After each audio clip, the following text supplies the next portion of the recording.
Ya, masalah Hamas Fatah itu setahu-tahunya kita itu lewat media. Seorang lagi setahu-tahunya kita ini lewat media.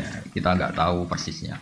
Yang kita tahu hanya persisnya secara hukum kita harus bantu Palestina dengan segala cara. Dan alhamdulillah Indonesia termasuk negara yang mulai zaman Pak Karno sampai sekarang selalu mengakui kemerdekaan apa? Palestina. Tapi kalau pada level teknis membandingkan Hamas dengan Fatah, saya itu pernah punya buku tentang Yasir Arafat. Ditulis wawancara, penulisnya itu wawancara dengan Yasir Arafat. Kalau baca itu seakan-akan yang masuk akal ya Fatah lewat diplomasi. Tapi melihat sekarang Israel begitu seakan-akan Hamas yang masuk akal. Tapi saya ulang lagi, hal-hal seperti itu setahu-tahunya kita tetap lewat media. Itu kan sama dengan fenomena ormas-ormas keras di seluruh dunia. Kadang-kadang nyun sewu ada penumpang gelapnya yang sedang nggak suka pejabat yang sedang apa jabat. Jadi tidak, ini bukan urusan sudon dan kusudon, sama-sama acak secara ilmu itu potensi itu ada. Makanya kita nyari ilmu yang paling aman, bahwa membela dengan segala kemampuan yang tidak punya efek ke Indonesia itu wajib, tapi dengan syarat tidak punya efek ke Indonesia. Karena kita bela Indonesia itu berdoain, karena ini negara kita, bela mereka itu sudah berarti punya efek ke Indonesia. Misalnya gara-gara rakyat Indonesia itu terlalu aktif, mungkin terjadi objek sasaran mereka, kan berarti kan punya akibat ke Indonesia. Terus Kowi itu bisa Kowi visioner. Saya beri contoh, dan ini pasti benar. Bukan karena saya ngomong, tapi ini karena hadis sahih. Kowi itu bisa cara visioner, apalagi ini lembaga kampus, lembaga akademik. Sulhul Hudaybiyah itu semua perjanjiannya itu merugikan umat Islam. Semuanya.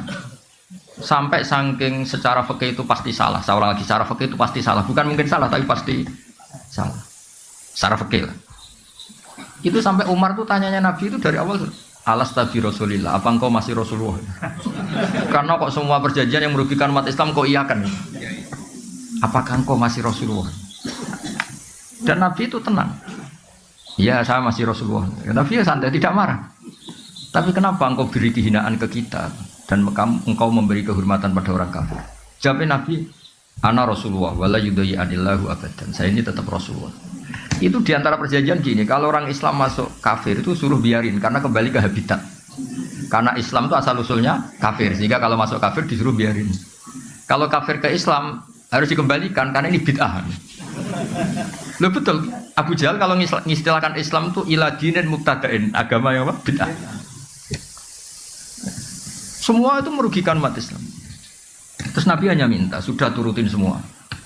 Terus kamu minta apa Muhammad? Dari pihak kafir namanya Suhail bin Amr. Saya minta ruang diskusi tentang Islam dan kafir itu dibuka seluas-luasnya. Dan tidak ada halangan, diskusi terbuka. Oh enggak masalah Muhammad, diskusi saja. Itu perjanjiannya 10 tahun, Hudnah itu genjatan senjata. Ini ketok, Kowi itu bisa visioner. Ternyata apa? Setelah diskusi terbuka, gimana? Tuhan satu sama banyak itu rasional mana? Ya rasional satu, masa Tuhan nih? Dengan Lata Uzza rasional, ya rasional Allah. Lata Uzza kok Tuhan gimana? Dia hanya batu ini. Kalau Abu Jahal sama Muhammad ya bener, Muhammad Abu Jahal ora tahu bener. Walhasil semua diskusi itu akhirnya mereka menyimpulkan dari diri mereka sendiri kalau mereka itu alal batil. Enggak sampai 2 tahun mayoritas orang Mekah itu menyatakan Islam. Nah, itu kata sarah-sarah hadis Nabi itu cara sekarang. Menyelipkan satu hal yang nanti positif selamanya. Mergo Nabi pede. Kalau diskusi itu terbuka, pasti orang tahu mana yang hak, mana yang batil. Ya sama, ada orang yang mengusulkan kalau Palestina itu masuk komunitas internasional dengan cara diplomatik. Sekarang misalnya Perancis sudah ngakui. Dunia itu pasti menolak kebiadaban. Soal waktunya terserah Allah, tapi tetap trennya itu menolak kebiadaban. Jadi itu pentingnya Kowi secara visioner, kayak tadi yang saya utarakan tadi. Saya ini manusia, saya tentu punya nafsu, punya selera, punya keinginan. Tapi sudah saya hitung. Kalau saya misalnya mau jadi dokter honoris causa atau mau jadi rektor misalnya, itu kan orang masa tanya fikih seruwet itu. Tapi kalau ada yang kultural kan kayak jenengan gini, ujung-ujung pengen ngaji di saya, terus ngaji gitu aja. Coba kalau ngaji di rektor, cari itu dosen yang ahli itu, yang bagian itu, ayo wajar. Enaknya jadi rektor kan, kalahnya sama ketua yayasan. Coba kalau Islam gitu mau dikemanakan? Tapi ya kita butuh, karena yang jadi menteri tentu yang punya gelar, yang macam-macam. Jadi Kowi itu bisa Kowi cara apa? Bisa.